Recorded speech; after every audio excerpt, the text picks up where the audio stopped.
What is going on, guys? Predator45H here, and welcome back to my channel, and welcome to World of Warships, where today we're going to be taking a look at a ship we haven't seen on my channel in a very long time. In fact, I only ever put up, I think, a single video on it. It was so bad. I am, of course, talking about the Tier 7 American Battleship, the Colorado. Now, I was watching a YouTube video the other day by a fellow YouTuber, an American gentleman who goes by the name of Business. Annotation, card, link in the description down below, all that sort of stuff, so you can go and check him out. And he made some rather bold statements about the Colorado. So I immediately finished watching that video and thought, I think we need to go and find out if that's true. So I have bought the ship again, so let's go and find out if the Colorado is the terrible Tier 7 turd that it used to be, or is it something a bit different this time. Alright, so welcome to the Colorado, ladies and gentlemen. The last time I made a video about this ship, I believe I started off the video saying something along the lines of, the Colorado used to be awful. The Colorado used to be one of those ships that people said was put into the tech tree, and it was so bad that it was almost going to force people to free XP their way past it. I hated it, and I've been playing some games tonight. Not all of them have been fantastic. The Colorado still has some weaknesses, and it still really irritates me in a lot of ways. Chief among which is its speed. 21, 22 knots. I am running a flag now in this match for the 5% boost to maximum speed, just because I wanted to see out what kind of difference it made. And you can see a couple of people, or one of our teammates in chat, talking about how crap the Fuso is, but he is playing it stock. And it's not very good stock, we all know that. Now we're on Trap, which is a map that I haven't had too much experience with.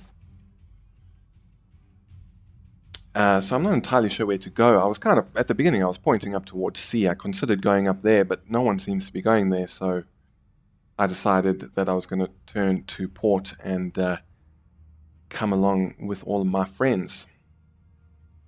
But as I am going to mention in the intro whenever I do it, I watched a YouTube video by a guy called Business, and he had some very bold claims about this ship.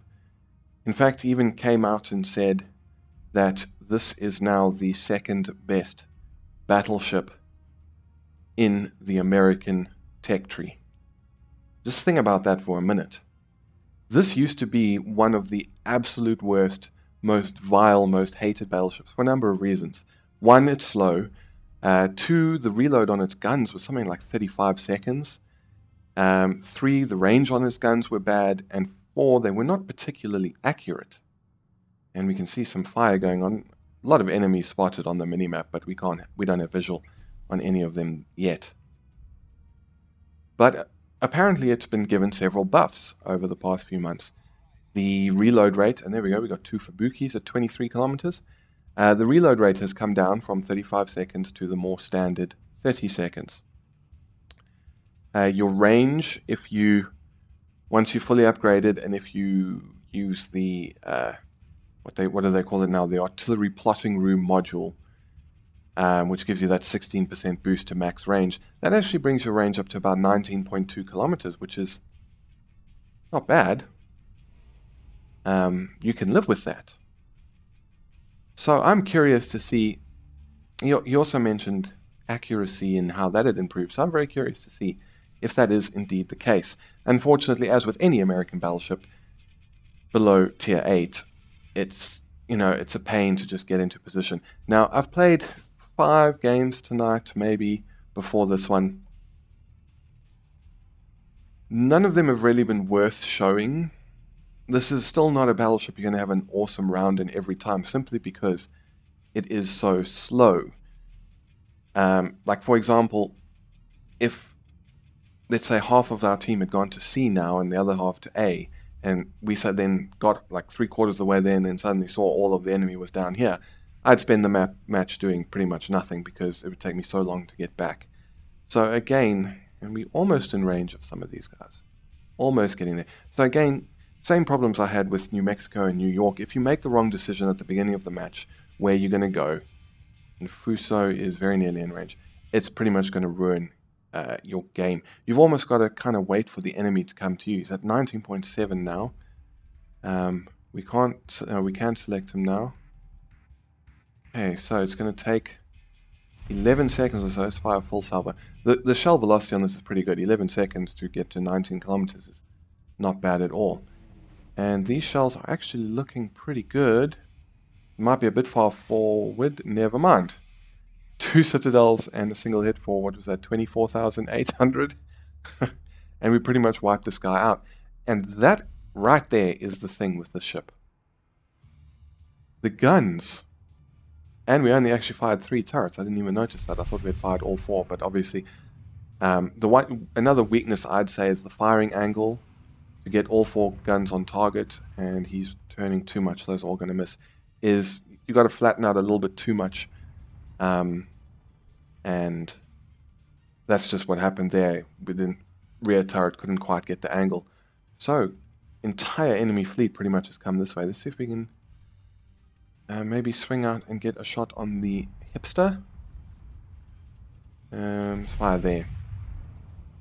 But again, like always, and like, you know, New Mexico and New York and all of those, these are looking pretty good, but he has turned away, but we still managed 2 hits for 5,300 damage. As with all of the American battleships before the North Carolina, they were more brawlers, so, ooh, took a nasty hit there, 7,000 damage. Was that the enemy Colorado or the Tirpitz? Who knows? So, and again, your armor works best there. Your guns work best there. They're still not the most accurate things at longer ranges, but and not quite enough lead, and we splice a bit. Could have at least given us something. I'm taking quite a bit of fire here. Need to get out of here. Got the, what was that, Megami Nagato at 19. Okay, we're not going to hit him. But we are going to hit him. Shit. My bad. In my defense, I do really need to get the fuck out of here because I don't have the speed to really even outrun these guys. And that is a excuse me. That is a big problem. Let's take some shots at that hipper with our rear turret. I had a match earlier tonight on Two Brothers, and most of our battleships went, we were on the bottom spawn just like we are here, went to the left hand side. Myself and a few others went to the right hand side, and that's where the majority of the enemy fleet pushed down, and I just couldn't get away. Another heavy hit, and we just lost that guy. Great. We're down 3 ships, and they've only lost a destroyer, and we've lost 3 cruisers. Not good. Hip is coming nice and close, so this is what we kind of want to see. This is where it's going to work better for us. Unfortunately, I'm still getting used to these guns, and as I've mentioned, there was quite a long absence from World of Warships, and some more heavy damage there, only 1,200 there. But speaking of, quickly, the new patch that came out today, look at the ship icon, you can see that grayed area, shows me how much health I'll regenerate when I use my repair party. How awesome is that? And yes, keep turning, just give us a broadside, just like that.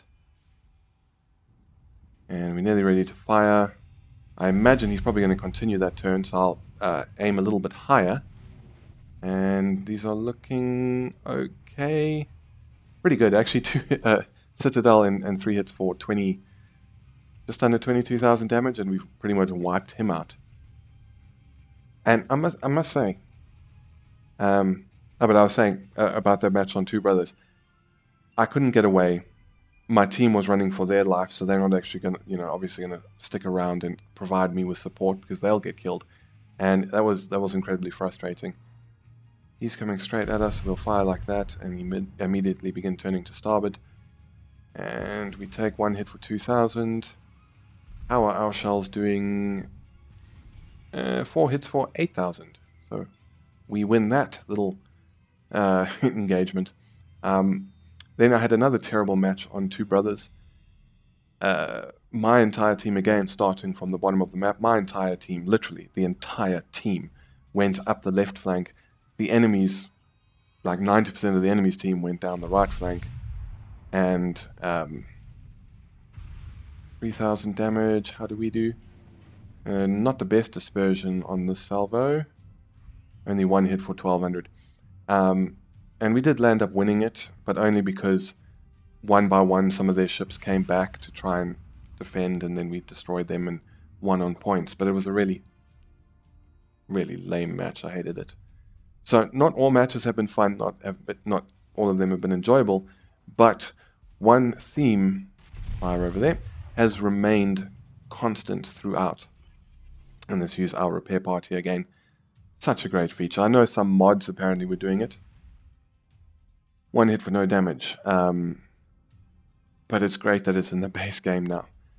But yeah, one theme that's just been running throughout, that although there are still issues, and can we nuke this guy? He's sitting still. 11 kilometers. He's reversing, so maybe there? Let's try. We did get all guns away.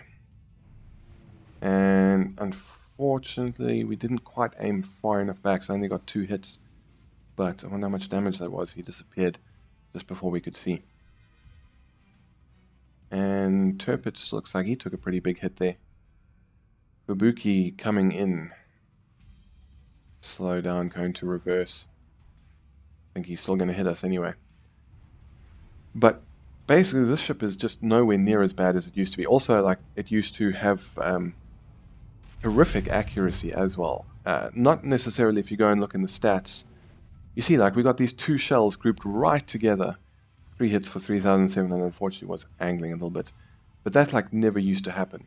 I think the max dispersion is probably the same or better, but on the stat sheet, but in game, it's just far superior than it used to be, and he gets taken out by a torpedo because you don't get this crazy wild dispersion all the time. You get it sometimes, but not like every salvo you fire, which is what used to happen.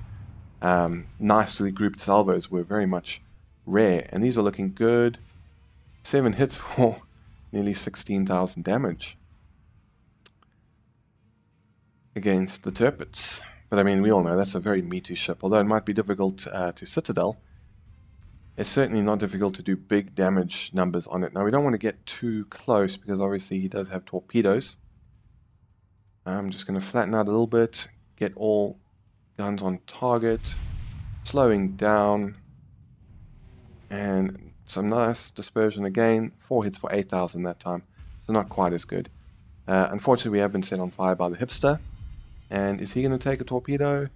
Yeah, he's going to take 2, and the Tirpitz is out of the match. So our team has actually fought back quite amazingly.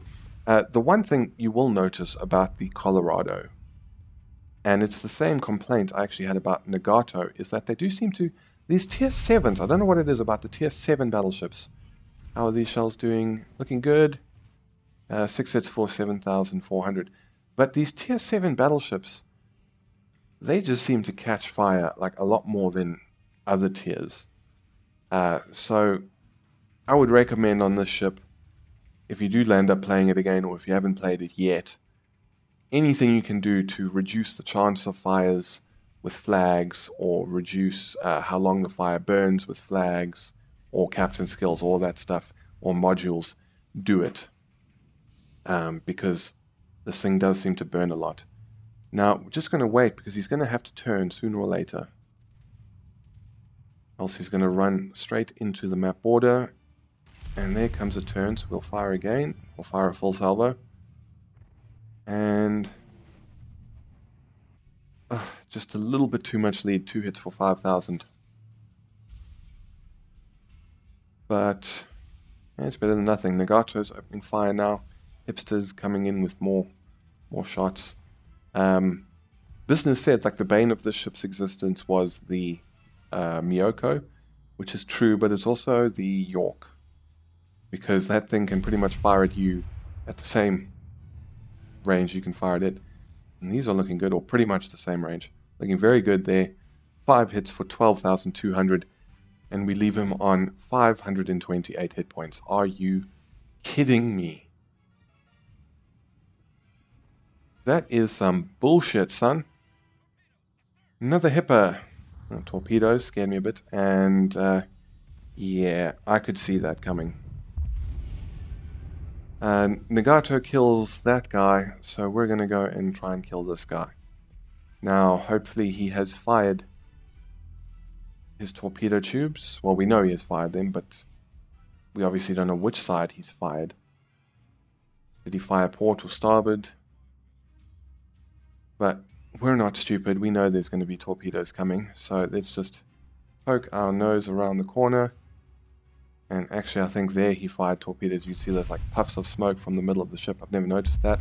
And we get the kill and get Confederate.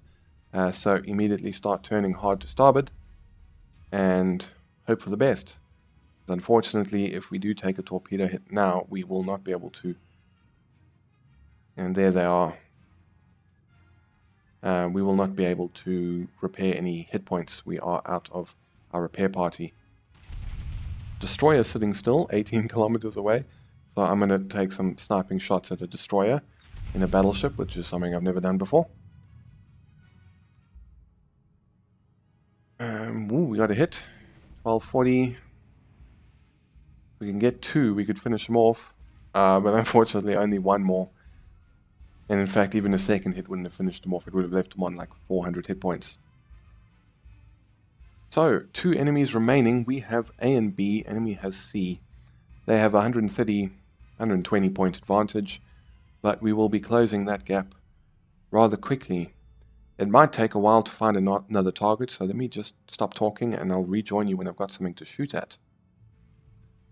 Alright, that actually didn't take too long. This Fubuki has decided to come and attack us, so I'm going to select HE for the next volley. And I can't believe I just did that. I actually decided to switch back to AP so I could fire a full volley, because as many of you know, if you have HE selected as your next shot and you fire, it's going to reload everything, and I wanted to... I guess I just should have waited. That was stupid. So I've missed taking a shot on there, and now I've loaded HE. We'll be fine if the Fubuki comes around the island in front of me, but I highly doubt he will. Fuso's in range, and he's on very low health, so actually high explosive might not be the worst idea in the world. He's on 329, we'll fire a full salvo, and we'll go back to HE now, because I think those, at least one of those will hit and they will kill him.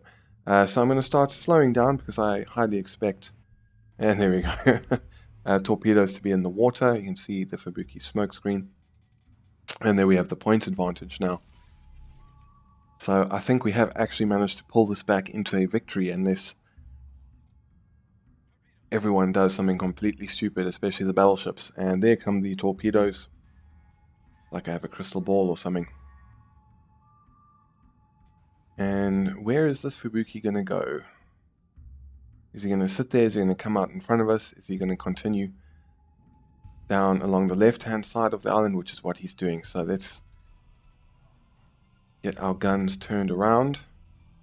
Got high explosive loaded, so this is perfect. Just waiting for him to show. Come on. Come on. There he is. Take the lead. Fire off a full salvo. And 5, are you kidding me? Oh, but he's on fire. Yeah. I thought it was going to be another situation where I reduced him down to like 200 hit points. But thankfully, we did set a fire, and that was able to finish him off. So, not a bad result, and I do have to say, not a bad ship. The Colorado is certainly a million times better than it used to be, and in fact, if I was grinding the American Xtreme now, I don't think I would have the need to skip Colorado. We earned ourselves 319,000 credits, 3,500 research. We got Dreadnought and Confederate, 54 target hits, 1 incapacitation, 3 kills, 1 fire, and 3 citadels. We came first place on the team by just over 200 points. Damage done, call it 130,000 AP damage. 3,700 from HE. So, not a bad match. That is the best I've had so far tonight. As I said, the others weren't as good, weren't as entertaining or whatever. But that was still a very enjoyable match.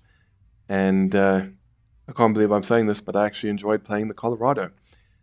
That is about it for this video. If you enjoyed, please feel free to hit the thumbs up button down below and consider subscribing for more World of Warships, Armored Warfare, and a few other things that are thrown to the mix from time to time.